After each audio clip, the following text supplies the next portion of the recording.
of questions on the email. All your questions will be answered in today's class. We will also discuss another interesting fact called draft application using BOPF in today's session. So stay tuned for today's session. It is going to be very interesting session. So before we move on, I would like to also showcase you another interesting piece of work which I have done recently, wherein I am controlling an RC car from my HANA Cloud platform deployed IoT-based application. So what exactly am I doing is, I have recently bought a toy car. This toy car comes with, along with something called an RC controller, which is the remote controller for this toy car. And I have now integrated this toy car remote controller with something called a Raspberry Pi. Since I'm an electronics student, I know how to do that. So this is what I've done. And now I have created an IoT Fiori application on top of it. This IoT Fiori application is also connected to something called an artificial intelligence API, which is hosted in SAP Leonardo platform. So this is a Fiori application. The deployment of this Fiori application is done in HANA Cloud Platform. HANA Cloud Platform is also now known as SAP Cloud Platform.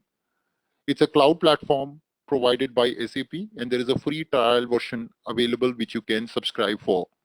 You can deploy your IoT Fiori applications in HCP over there.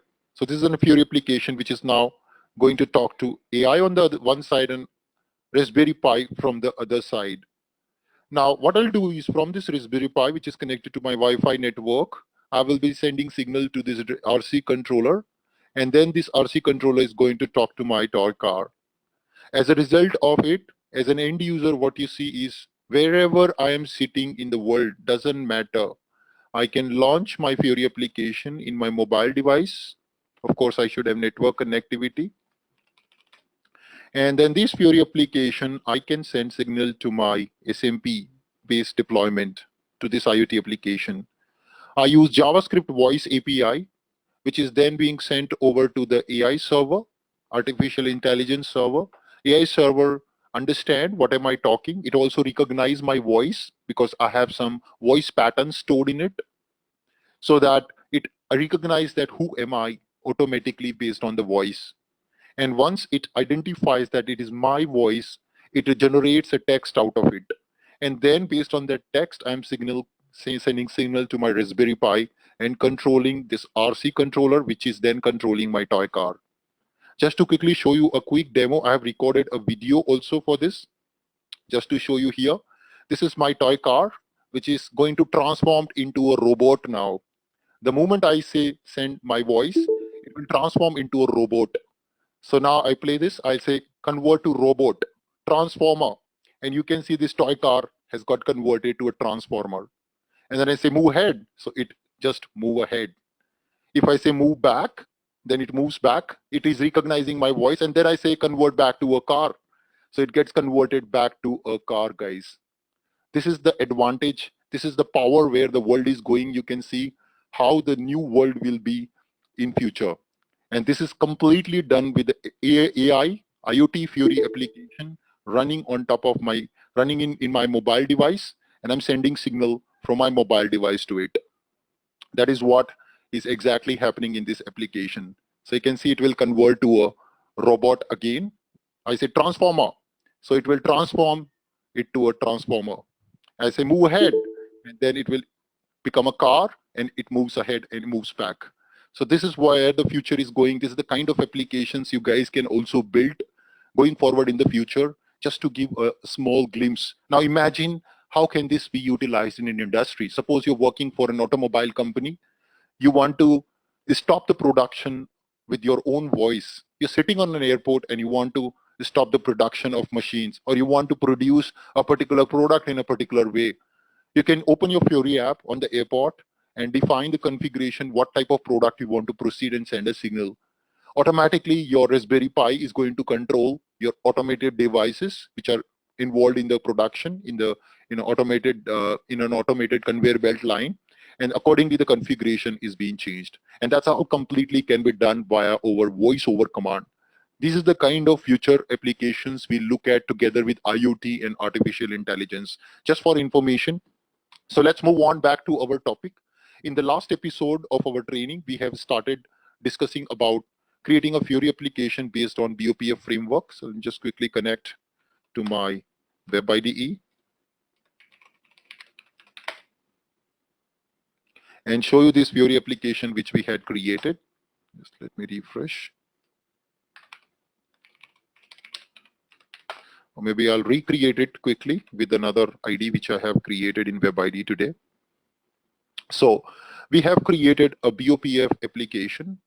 This BOPF application is using the annotation model and generated a business object on top of this particular database table. And then it is enabling transactional capabilities for us. So it is going to insert, update, and delete data in your database table based on a business object processing framework. Just to quickly show you once again, how did this application got created without any Fiori coding, without any knowledge of JavaScript or Fiori. You can still build a Fiori application by making use of these annotations. You can also watch my previous video on my playlist on my channel.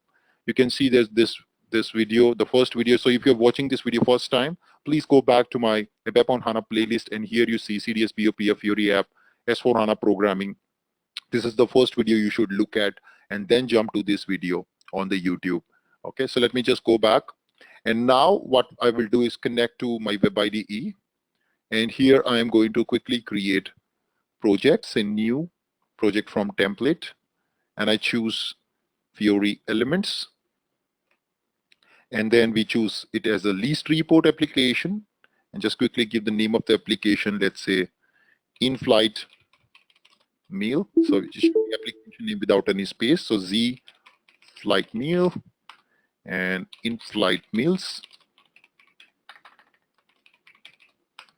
Namespace is demo.app, my flight transactional app on BOPF CDS integration. Let's say next. And I choose my S4 HANA server from the list of servers available. Quickly provide my credentials to connect to my server.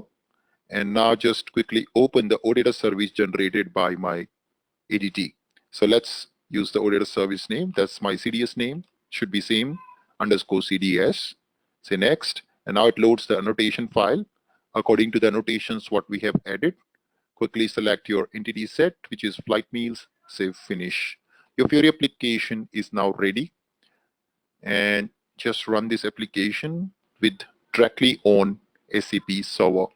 It's good practice that I take this application and run it in another browser window to make it convenient for me. So let me do that. And now I'll show you what capabilities did we enable it in this Fiori app.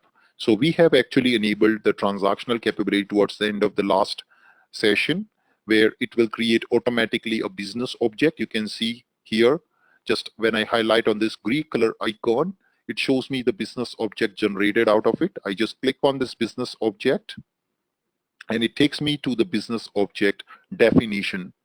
Now, if you want to detail out this business object, how the nodes are being created for this, you can just go to the outline view in Eclipse, and here you can see the complete set of nodes.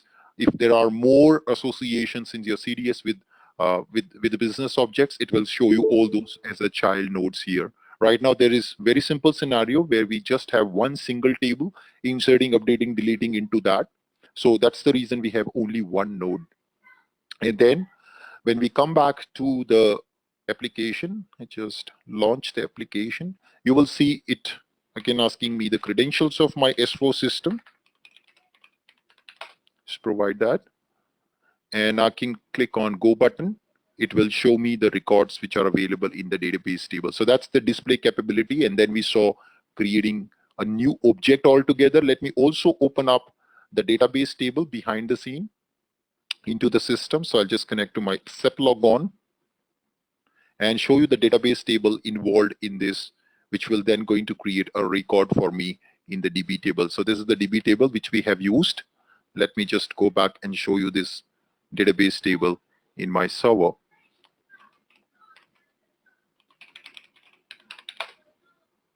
So as usual, we'll go to S11 and quickly check out the table name.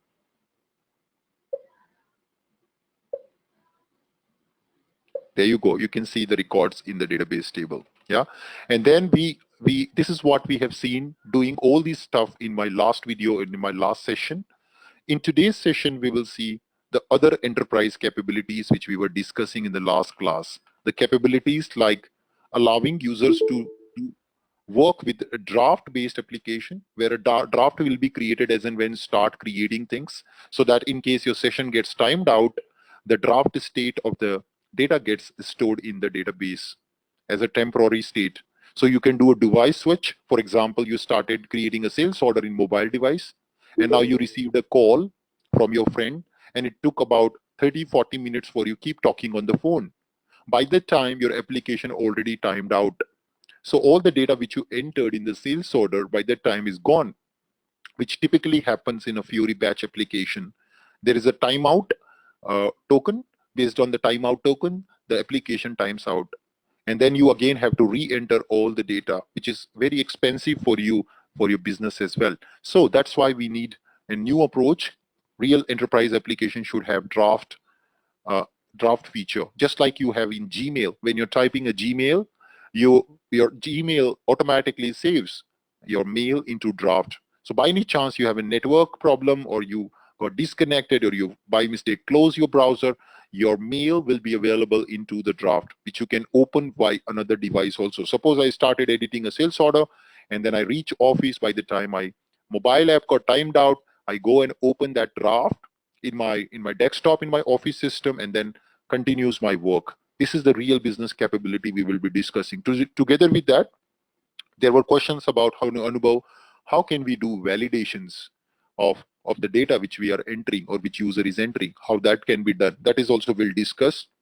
We will also discuss about other features like I want to do some automatic calculation. I want to add an action like a button, an extra custom action, custom button in my Fiori app. How can that be done? All these features we will be discussing one by one. But not that all.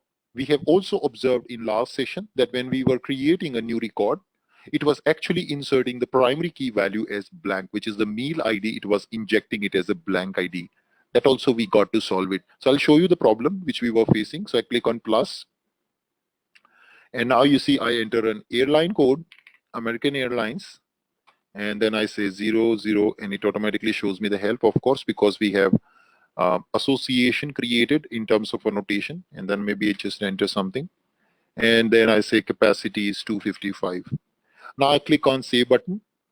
It creates a new record with American Airlines 17. You can see this record has been created, but when you go behind the scene in the database, the record was empty.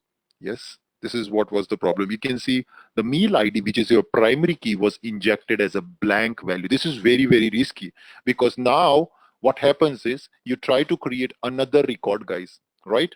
If you try to create another record, what will happen? Anybody? Any guess? What will happen when you try to create another record? Of course, it will lead to dump. It will lead to error because there is already a record in the database table with blank primary key.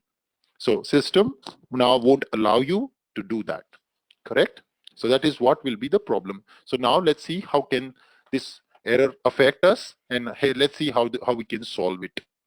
So let's come back and see. I'll try to create now another record in the same application with some other data, maybe Lufthansa Airlines, and I just enter some value. Let's say this one, and I just enter some assignment, say save, and this would now lead to enable to load data. You can see already my ABAP on Eclipse is showing me a dump as well. It automatically sending me notification of dumps in my ADT. You can see this is a dump. BOPF has thrown an exception now because there is already a data with the primary key blank which got inserted. That is first itself is wrong, and now it's trying to again insert a record with blank primary key, which would then violates the primary key and gives me an error. So how can we solve this issue, guys? Now watch out, guys. Meal ID is the primary key. And we are not asking user to pass that primary key here, point one, because it's actually, if you look at the database design, what we have, it is a technical key. Just to make the record primary key, we have used a CAR32 GUID. And this GUID should be automatically generated and assigned to the table. Now, when it should be assigned? Any guess, anyone? When this meal ID should get assigned? At what point the meal ID should get assigned in the sequence of calls? What do you think?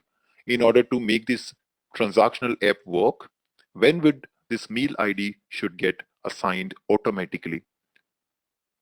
So the answer is before save. Just before the save, the meal ID should be assigned. Now the question comes, how will the meal ID be generated? So there are two ways you can use. How does the BOPF framework works? In BOPF, whenever you're creating a new record, what BOPF actually does. So imagine there is no Fiori, no ABAP on HANA. You just have BOPF framework. BOPF is there since many, many years as a framework, very powerful framework for handling all the logical unit of work and transactional things in the system.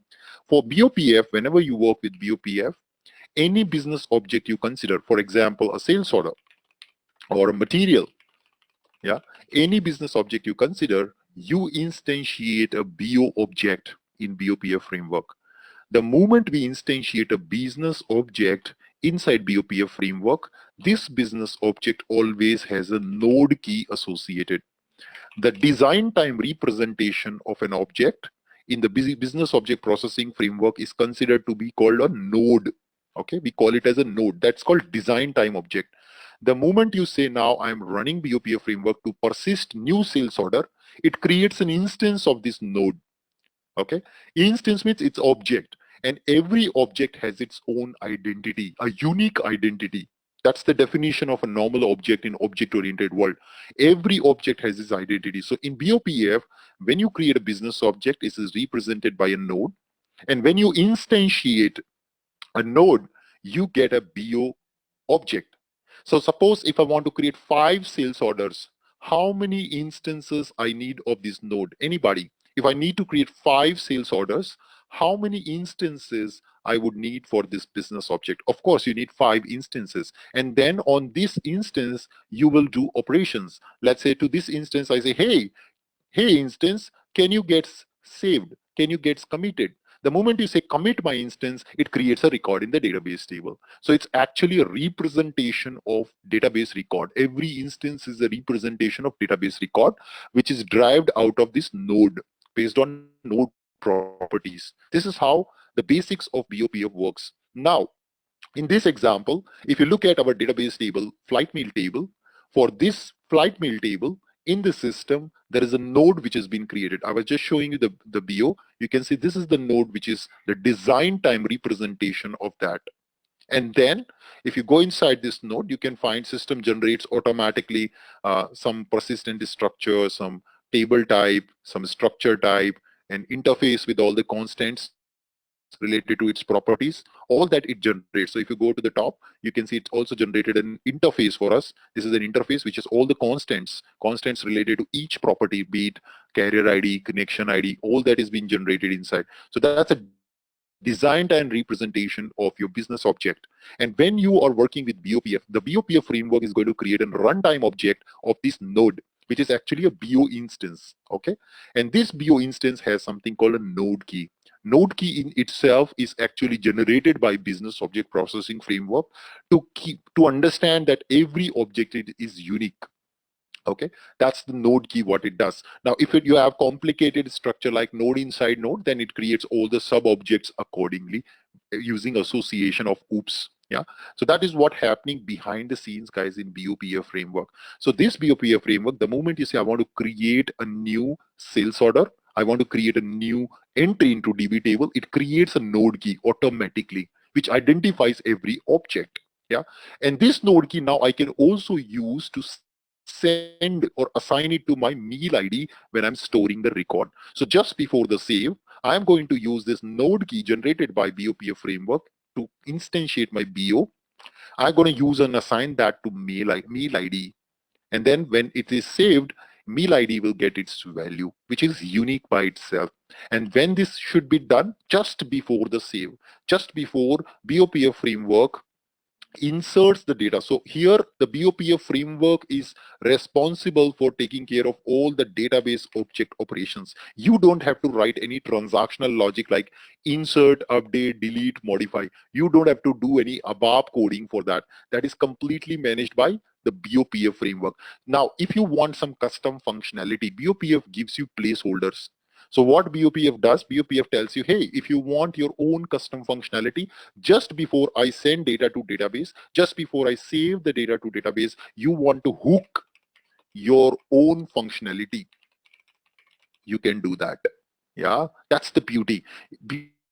BOPF allows us to put our own functionality based on need just before it is inserting, reading, updating, deleting the data to the database table. So here BOPF is responsible for all the transactional logic automatically. However, it gives me a hook method, a placeholder where I can attach my own functionality. So just before the save happens, I can have my own functionality. In this functionality, I'm going to get this BO instance. This instance I'm going to get because when BOPF is sending this information to my database table, BOPF will pass the context. This is called context, guys. Context is nothing but the object which has been generated. So BOPF say persist, and then it passes this to my hook method. Hook method, why I'm calling hook? Because you're hooking your own functionality, your custom functionality. And then in this context, you can make changes. You can say my mail ID should be now assigned to some value, probably this same node key value I want to assign. Yeah. So you can say mail ID is equals to same as this BOPF generated node key, which is actually itself is unique. So I do this assignment and then I say, let it go. And then when it goes into database table, I would get my mail ID assigned. Clear everybody how internally it is BOPF is working with your database and where can we attach our own functionality. Any questions on that? So guys, pictorial representation always helps us to understand things. This is what my intention always be. My efforts are always towards drawing pictures, drawing these diagrams so that you can memorize picture get registered in your mind better than textbook. That's why I don't even personally refer any textbook for my learning. Yeah, because pictures and videos, they get registered in our mind much better. So this is why even I prefer doing online courses, doing pictorial representation and making pictures in my mind for things which are not so easy, straightforward to understand. So now you can see this picture clearly explains what is going on behind the scenes. So meal ID is currently going blank.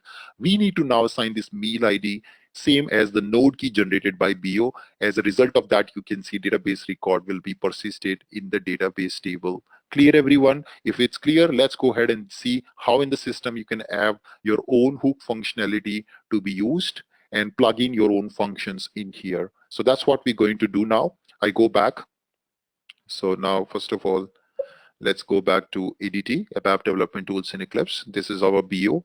And now I'm going to right click on the BO node and I'm just going to say, add a determination. I want to do something just before the save happens. So choose add determination.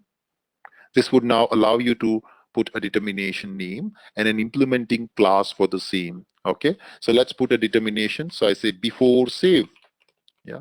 And you see, the moment I'm typing the determination name, system is also proposing me a class name where I can now write this hook method. Now I can write this my custom functionality before just it gets saved in the database. So let's put that. So you can see here ZCLCDSD underscore before save. Let's not change it. It's going to create a class for us. And I say before save happens, just fix meal ID. This is what I'm doing. And when this should happen, anybody, what do you think? Just now I told you when this should happen, when this determination should get called, when this determination method should get called. Any guess, anybody? When this class should be invoked? Of course, react during save. Perfect answer. Click on finish. Now you will see a determination has been added to the BO node and you can see a class name here. Now, do you think this class do exist right now? Do you think anybody? Is this class exist right now in the system? No, it does not. We got to create it. So click on this new button here.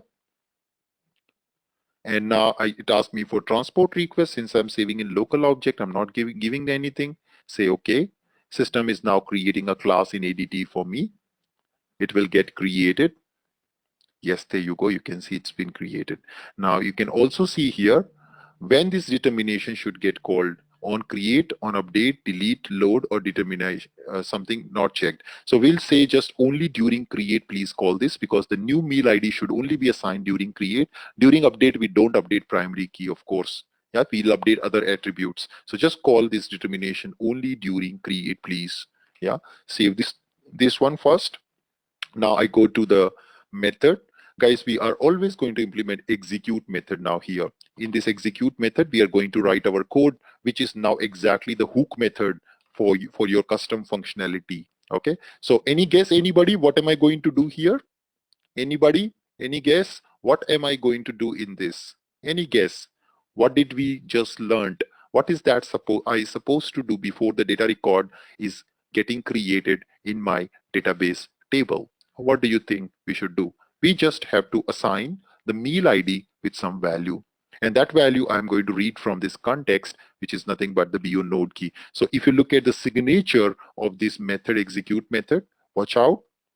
So I'll go to the interface. So let me go to the interface. I just do control click on this execute method to go and look at the signature of this execute method. So just do control, click on the interface. And now I see this is the interface definition. Come down. You can see here execute method. What is the signature? It has some import parameters, export parameters.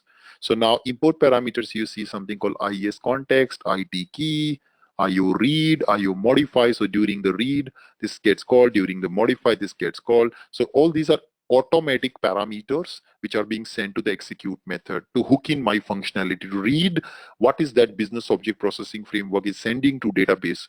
And you can see the description of each parameter is also nicely written. You always can go and read this. So it provides a determination of execution context, set of node instances, yeah, with their keys, provide the read access to the data, what data is being sent for saving into the database. That is what this IO read context provides. IO modify context provides information access to the data which has been modified in the business application. And then watch out, it has export parameters, EO message and ET failed key. Yeah. So these are actually in case of error handling. So during save, you want to do some validation, which I will also show you in a minute. How can we add our custom checks before save happens? I want to validate something. All that can be done with the help of these parameters. So let's go back, use these objects which are readily available, automatic objects which are available for us to doing this change. I can come back, and now over here in the execute method, what I'm going to write is, first of all, I'm going to read the data which BOPF is sending to database. So before the data gets updated in database, I'm going to read this. So I use this IO. Watch out the naming convention. I stands for importing, O stands for object. So it's an import object. Control space, you see the methods, and I'll say please retrieve the data. Before you sending this data, please retrieve. Now in this, I will pass the node key. So that also comes in IS context, CTX hyphen, and I just say node key. And then I just pass IT key as well. These are two import parameters which are also coming together. And then it gives me the data which BOPF is sending to database, which has been come from the UI. So whatever data you're sending from UI, you are sending from UI to CDS, CDS is sending to BOPF. So now let's see how does this data come to the BOPF is from the user. So you as an end user or your end users have spoken to a Fiori app. Yeah, this is our design. And this Fiori Smart Filter app has sent this data to CDS. And from the CDS, this data has been moved to the, and between the Fiori and CDS, what is there? We have O data, of course. So that's what is the complete setup as of now. Hope you are able to connect the picture, how the data is coming. So before BOPF is sending this to DB, we are now capturing it here. We are reading and modifying the meal ID to get it assigned. So I now get this ET data, which gets me all the data. And this ET data is of type, my table type, guys. Table type of my BO node. So that is also created by BOPF for you. If you go back to the business object definition, you see there is an automatic table type combined table type which has been created where you can receive all this data. So this is the table type I'll use to define my table type for receiving the data before it is being updated in database. So I say data LT input from user, just see if it is allowed. Type this table type. Let me see if ABAP allows me creating this long variable. Just save this quickly, do a quick check. And of course, I have to assign it here and just do a quick check. See if there's a problem. No, doesn't look like a problem. Good. So this is the input from the user. And now this input from the user, I'm going to change. Now, before we move on, I will also show you another feature of ABAP programming language, just to make it little understandable. Some of you are from core ABAP, may not understand this feature of ABAP language. So let me quickly go back and create a short report to demonstrate the ABAP internal table object reference feature. So I say Z demo itab to object feature. This is a very interesting feature in ABAP in the new syntax. So create work area as object, guys. This is called serialization of internal table concept. Okay, serializing an internal table, which means you're converting internal table. You might have seen till date, guys, in your life as an ABAPer, converting a table record to a work area or converting or assigning a table record to a field symbol, right? But have you seen assigning table record, internal table record to an object? Yeah, have you seen that? Maybe you have not. I'll show you that quickly, how that is done in ABAP. So let me select some data from our SNWD table into data itab. This syntax we already aware of, guys. Into data itab. This is new ABAP syntax for inline data declaration. I've taught you in the previous classes of ABAP on HANA unit. And now watch out, guys. Watch out what is happening here. So we are now going to assign each record of this internal table. So you might have done this in your life. Loop at itab into work area. This is the most common thing which we all use. Yeah, this you are familiar. Some of you might have also used the feature called assigning it to a field symbol. Using assigning to a field symbol. This is the second one which you might have seen. And now I'll show you the next one, which is little more advanced, assigning each record to an object. Yes, guys, assigning each record to an object. How that can be done in ABAP? Very, very easy. You just have to say loop at itab, and then you can say, I want to assign a reference of each record. Yes, guys, a reference of each record to a object. That is what we exactly going to do. So loop at itab reference into, and now you're going to create inline data declaration with maybe some object. So I can say LO line. This is now an object, guys. LO underscore line I'm putting. And now watch out, guys. This is actually an object system is created for you. In this object, each field of your work area is actually property. Okay, that's what exactly it is. Each field of your work area is a property in this. Clear, everybody? So now I can say SNWD, or I can say supplier name or company name. That is a property actually. I can do a write. This is what we can do now in ABAP. Clear, everyone? This is another feature of ABAP. Loop at itab. Loop at my internal table, reference into data a line. Now into table I have to do, sorry, because we are selecting multiple records. So just say forgot to do into table. Why my keyboard stopped working? Let me check. Something wrong? My SAPCO is frozen. Let me check. Yeah, you're right. Thank you. I was in the display mode. I just go to the change mode because the screen was not looking great out. Yes. And then this is into table item. Yeah. So this is the new syntax. Do a check, activate, watch out, it will print the company code, company names on the UI. Clear, everyone? This small piece of syntax. So now I'm going to use this feature in our coding. So you guys together learning BOPF. This has nothing to do with BOPF especially. This is just normal ABAP thing, loop at ITAP thing, which is a new syntax now, which I made you familiar first because I'm going to use this. So this is what I always do when there's something new for a core ABAP or OOPS ABAP developer, which you might have seen. I'll show you with a very simple basic example to all of you. This concept is called serialization of an internal table. Okay. This is called serialization of internal table, a good interview question, guys. I will also upload this report into our training blog as usual, so you can download and try these things in your own server. Okay, let's come back. So I guess just come back here. And now I've received an internal table of data. I'm just going to loop at each record. It could be probably you're creating mass records, guys. That's why this is always an internal table. So I say loop at my internal table, which is LT input from user.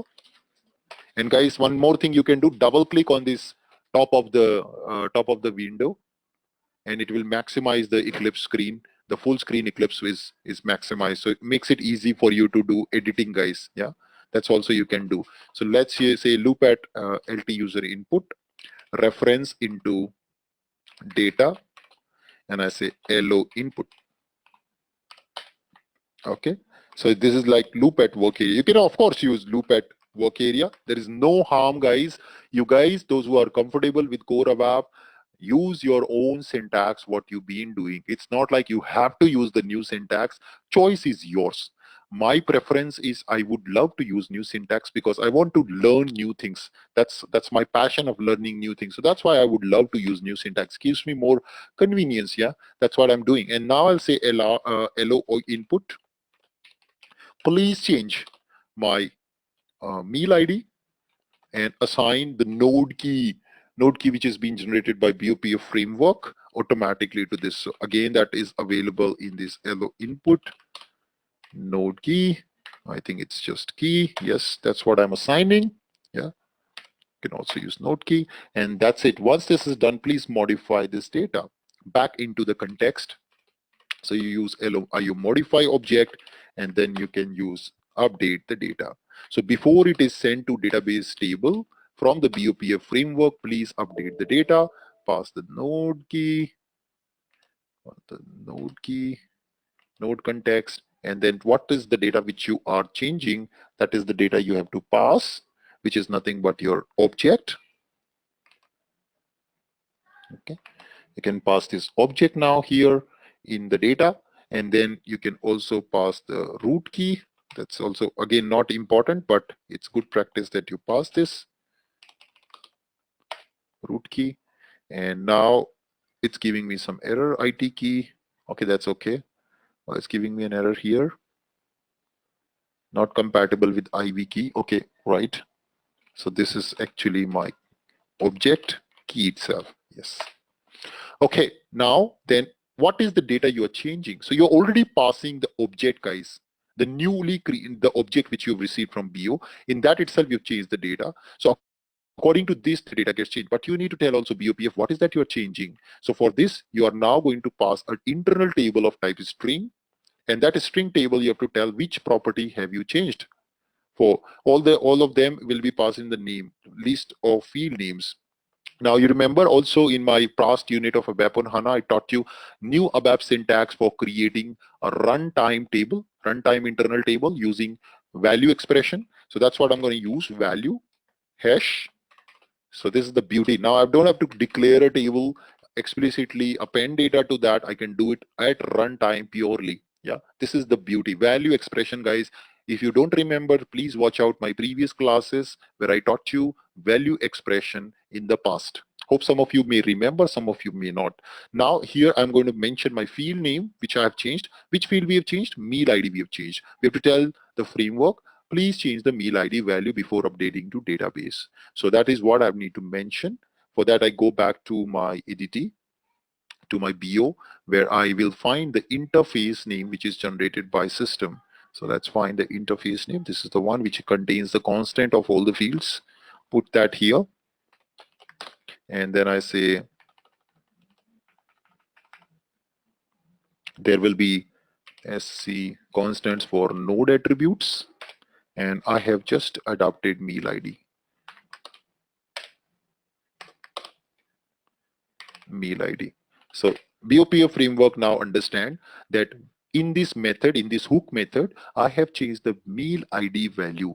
This is the ID value which it has to now send it to database. The new updated value of meal ID it has to send according to the context of the data.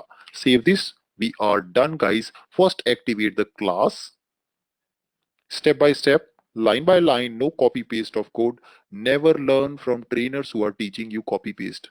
They are cheating you, they are not teaching you. Okay, be careful from those trainers. Now, coming back here to the BO, you can see little gray color icon. BO is also inactive. Let's activate the BO. And once it gets activated, we will go ahead and test it once again. Okay, wow, you can see it's active. This is also active. Now I can go back to my DB table. So let me go to DB table. First, I'll delete that blank record, okay, which is corrupted data. I'm going to clean it up. I'm going to insert a new record. And this time we will observe that there will not be any blank record which gets injected. So this was a mistake. This we know now. We rectified. I'll delete it. Delete the entry. Right now I'm doing it just to clean up my old mistakes. And now just refresh to see the count. There are 52 records you can see on the top in the database table at the moment. Now, do you think I need to refresh my Fiori app? Anyone? What do you think? Let me ask this question. If you understand Fiori well or not. Do you think I need to refresh my Fiori app? What do you think? Do I need to refresh? Of course, no. Because until you change metadata, did we change any annotation? No, we did not. We did not add any new annotation, no metadata change. It's a stateless application. Fiori app is a stateless application. There is no backend state persisted. So you don't need to change. Like in conventional dialog program, you need to restart your transaction because your code, ABAP code changed. That is stateful. It has a state stored in the, it has a persistent state in the backend always, a session always in the backend. That's why you got to do restart your transaction. But here you don't. You don't, guys. It's a stateless. Now it's going to hook to your new code. Let's create a new record. Once again, okay, leave this page, no problem. And I say American Airlines flight number 0017. And I say some meal number, maybe I will put, guys, so that's something we can remember. Maybe I just put 9. And now in the economy, I'm putting, watch out, 9999. 4 nines I'm putting, guys. Right now in the database, there is no record with 4 nines here in the seats, you see. There is nothing with 9999. Yeah, none of the records are 9999. So which means, and total number of records are 52 right now. Okay, 52 records. So let's also check just for AA0017 how many records are there, because we're creating for that. Execute. You have only 2 records at the moment, which is 385 seats. And you can see this, these are 2 records right now with this AA0017. And now I'm sending from the UI, Fiori UI, this new record. And let me say save. Boom, the record has been created. Let's go back to backend. What do you think, guys, should happen now? Should you see a new record with blank meal ID? Anybody? What do you think? Should it have a record with blank meal ID or not? What do you think? It should not this time, because we have changed the meal ID before sending it to database in the BOPF hook method. Let's refresh. Voila, can you see now the new record with 9999 has been inserted with 9 as a meal values, AA0017, and there you go. This is the GUID which is being generated as your primary key. Wow, amazing. That's the beauty of BOPF framework, guys. It does complete transactional maintenance for yourself with your own hook logic inserted in the middle. See the power of BOPF.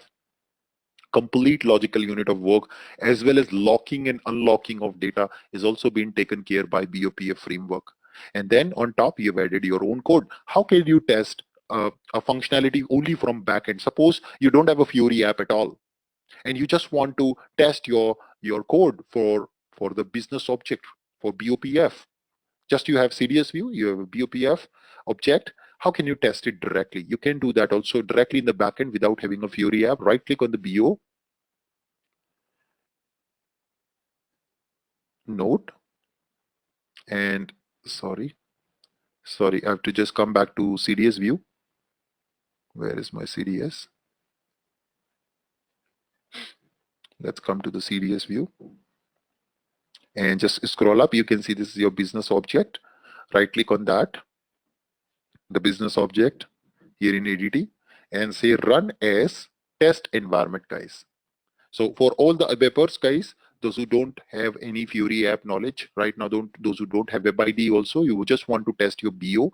Somebody was also asking in the last class, Anubhav, if I don't have Web IDE, I have no knowledge and I don't want to use Web IDE, how can I test my CDS BOPF functionality? This is how you can test directly in ADT. Say test environment. It will now launch a SAP screen for testing the BOPF CDS integration. Launch that.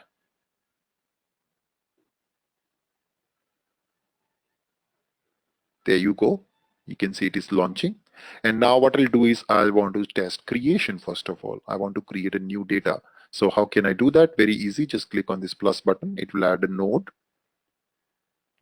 You can see it has added a node. And see, the moment you say to the BOPF framework, please create a new, BOPF framework automatically created a GUID. See, this is the GUID I was talking about. The moment you say BOPF framework, create an instance of my node, BOPF framework has created GUID.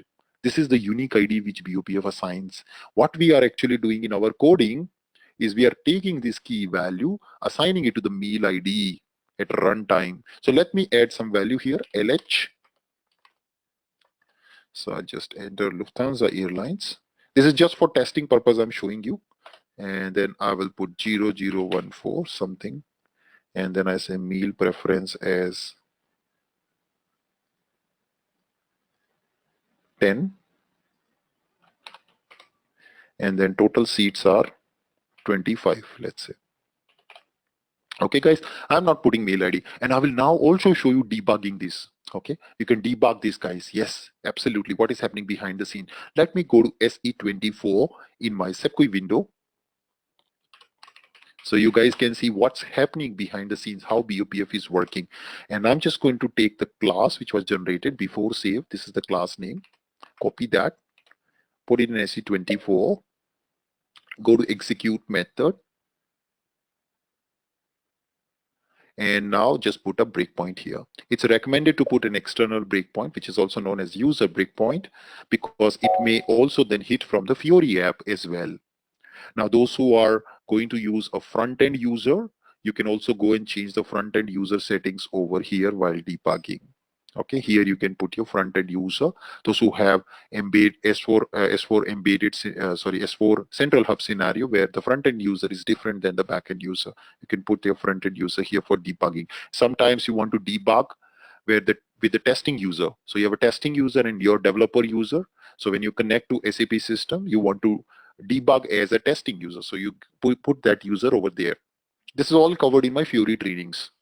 So those who want to go deep inside Fiori part, you can subscribe to my Fiori training.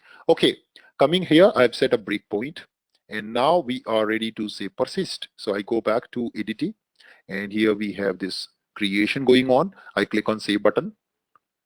And you should see now, oops, it saved. I think it didn't hit my breakpoint. Ideally, it should have hit. I don't know which user I'm connected to. Ideally, it should have hit my save button. But you can see after the save, the meal ID is now assigned. You can see the meal ID is assigned over here. It has been assigned. So this is what is happening. And now you also can go back and check your database table where the data record is available to you to view. So I come back and I just say meets table. And just put for Lufthansa. And you can see this 25 wala, this is our record, which we just inserted. Clear everyone, how it is happening? Debugging why it's not working. Let me again try. I think it should this time work. I click on plus again. And just take care ID as LH.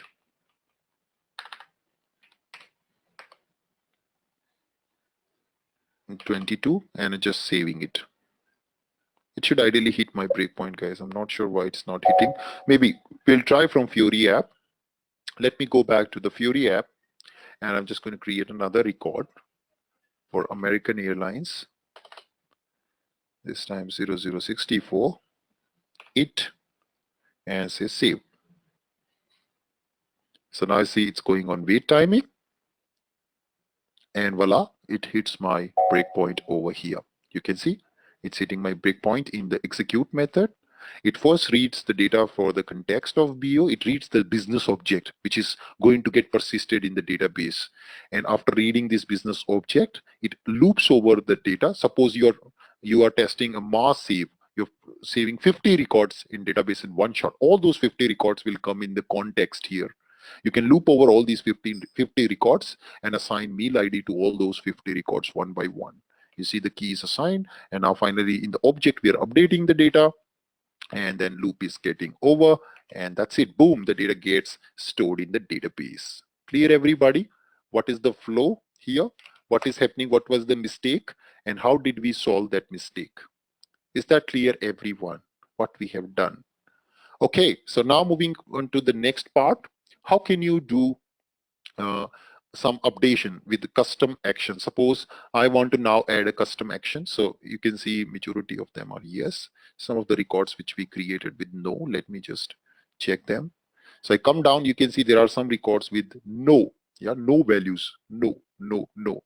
I want to change them. Or for example, I want to calculate this value here, this total seats. When the total seat is 0, I want to automatically calculate total number of seat based on this airline code and airline number, and then update that automatically before the save or automatically during the update. So what I do is I just go inside, I say edit, and here I would just change the flight number. So I just say 0017, and then I say save. What should happen, guys?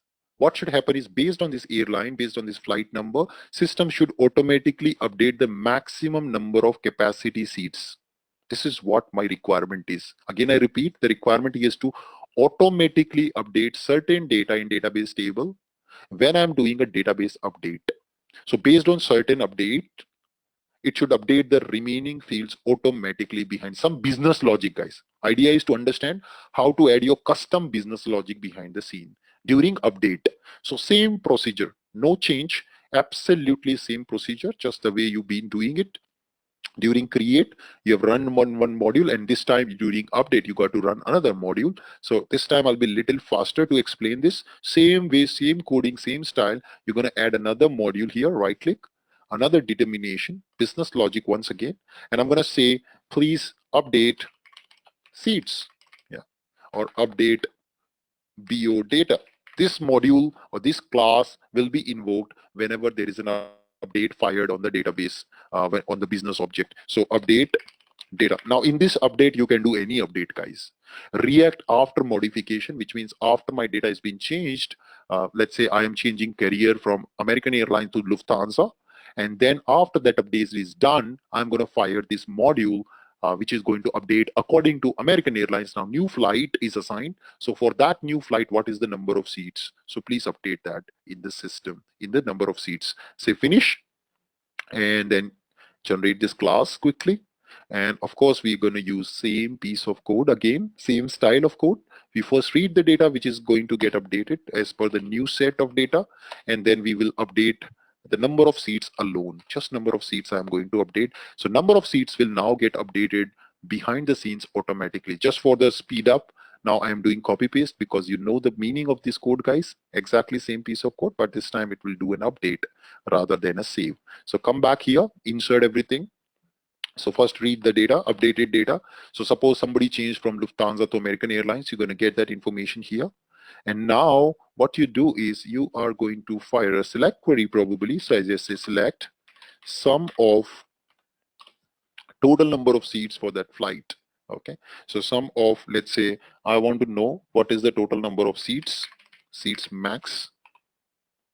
Then I'm going to do plus. Guys, this is code to data paradigm. See, I'm directly pushing this logic with an arithmetic expression to database in ABAP on HANA. Seats max underscore business class seats plus also sum of seats max of first class seats into a variable. Total seats I am calculating, guys, from my table S flight table. That's information stored in S flight table, where care ID is equals to this object care ID control space. Okay, this whole thing goes in a bracket, I guess. Yes. No. Why it's showing a problem? Sorry. As an alias, we have to put. No, we don't need to put an alias. Something else is wrong. Seats max. What is the problem? Invalid character. Plus is an invalid character, it is telling. I think it should not be invalid, guys. Into this slide care ID. Let me just check. It should ideally allow. Yeah, it should allow plus. Why it is not allowing? I think that is still not available here. So maybe I have to just get an alias as max, comma, next column, this as business class seats, comma, this is first class seat, FC. Okay. And I'm just going to create 3 variables where I'm going to insert this data. So let's put parenthesis, 3 variables we will create, 2 and 3 variables where this data comes. So first comes is seat max, LV seat max. Then comes is business class seats, total business class seats in the next variable, and then first class seats. All these number of seats will now come in your variables. Perfect. So alias is now required or not? That's okay, you can use them. And this, the data comes in these variables now. Must end with select. You can do select single actually, because based on carrier ID and connection ID, you're gonna, no sir. Okay. Well, it's giving an error. Operating must use at the end of select. Okay. And connection ID is equals to hello input connection ID. And then of course, escaping of host variable, save this. Okay, it's not accepting this over here. We got to create these variables separately, guys. It's not accepting them. I tried in my 7.52 system, the same code, it was working fine, but here I think in 750, it's not working. So let's declare these quickly. First variable type P. Of course, second variable also type P. We're going to create and store these values into my variables packed integer, P for packed integer.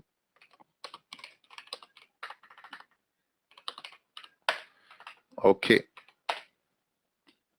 And then of course, escaping of host variables in new syntax. Cool. So that's my data, which is now coming for total of all the seats within that flight. Yeah. And then we are just going to assign, change the value. Simple. Just change the number of seats in the object. So I'll say number of seats. I think it's aggregated seats. Column, what was the column name? Total seats. And I'm just going to sum up these 3 variables. So basically some business logic. My intention here is to show that you can, during update, some business logic, if you want to fire, how can you add that? This is the whole intention of this. Suppose you're creating sales order and then you want to do some account determination or material determination or stock determination. You can actually do that during update, create or delete. Use in your BOPF logic.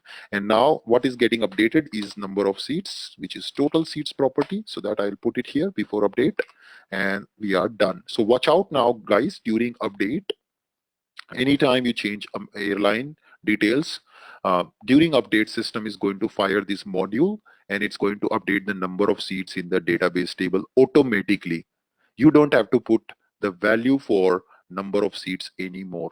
Yeah, that's the beauty. That's the business logic. You can hook in into the BOPF logic. So come back, and now let me just quickly cancel this and show you some record where we have zero value for any flight. Okay, or maybe even you have some value, doesn't matter. Okay, so you can see there are 385 seats right now for American Airlines 0017. This particular record, pehla record ke liye, it's 385. I'll just go inside. I say edit, and I just edit the meal preference to 9. And I'm not touching the economy class, the number of seats, 385. Watch out, guys, 385. I'm not touching this. System is now going to read this flight connection number, gets the total number of seats available for all the flights in the entire system, and total it up. It will be somewhere in thousands, I think. Yeah, let's see. I just saved. Did I change number of seats? No, I didn't touch. I just edited some other data, but now your business logic runs, which updates the seats automatically. Click on save and just go back. First record it was. Oops, it did not update. I don't see an update. I just say go again. Voila, can you see it has updated the number of seats to 5,681. See guys, that's the beauty of BOPF. During update, any update you do, it is going to run your business logic. It has fired the business logic, which has now updated the number of seats by aggregating the total seats for that particular connection in flight airline code. Clear everyone? How do you do updates? So hope you guys enjoyed today's class, how draft functionality works. Even the validation will also work. The issue which we were facing for validation is also working now. You can see when I'm creating plus, it's actually doing the validation right away, right away.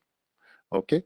And now if I enter wrong data, you see it will do validation right away at runtime. See, that's the beauty of this. And our same message is also being thrown on the UI. So please do share your comments, do share your feedback. What do you like and what you want to do more? What about documentation? Where can you find latest up-to-date documentation about the draft feature, BOPF integration, testing and stuff? How Anubhav learned. It's very easy, guys. Go to Google and you can just search for SAP Fiori application for ABAP. Okay, just search for that on Google. And now you see ABAP programming model for SAP Fiori, the first one, and see the help.sap.com. I want to see actually. So I don't see it here. Let me just search for SAP ABAP programming for Fiori, or SAP ABAP programming model for Fiori. Search for that. And now you get the first link, guys. This is the documentation which you all should refer, which even I refer for practicing this feature of BOPF integration. It has everything step by step guided. Even it has a sales order example for our EPM schema, which gives you very good understanding of the end-to-end programming model for Fiori, ABAP programming model for Fiori. Okay, and now you guys can understand this documentation pretty easily, very easily. You can understand, guys, because I have taught you all the important concepts which are actually even I've learned from here. So if you come down, you will find developing list report application with search, help, and analytic capabilities, developing transactional app from scratch. See this one. This is the one which we learned with BOPF.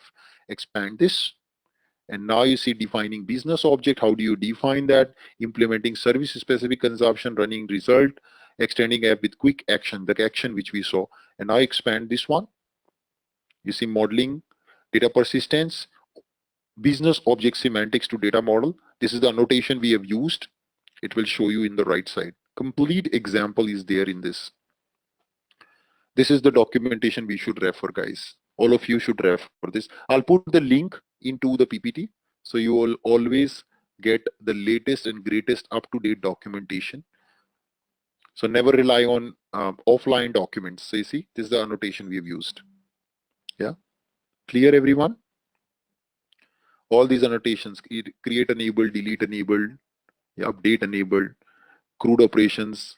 You can, how can you test? Right click. I showed you testing CRUD operations from the backend directly. How can you test? Complete step-by-step documentation is given. See, we use run as test environment. That's the option we use. Remember, we clicked on plus button, we added a record, we clicked on save button. That's what is happening. Okay, this is the link you can refer. I copy this in the PPT, and this PPT I will share it with you guys after the class is over. Thank you so much for being there. I see you in the tomorrow's class, and from tomorrow's class we'll start with S4 HANA end-to-end POC on CDS view for an analytical application scenario. So stay tuned for the further classes. Thank you so much. Have a nice day. Goodbye.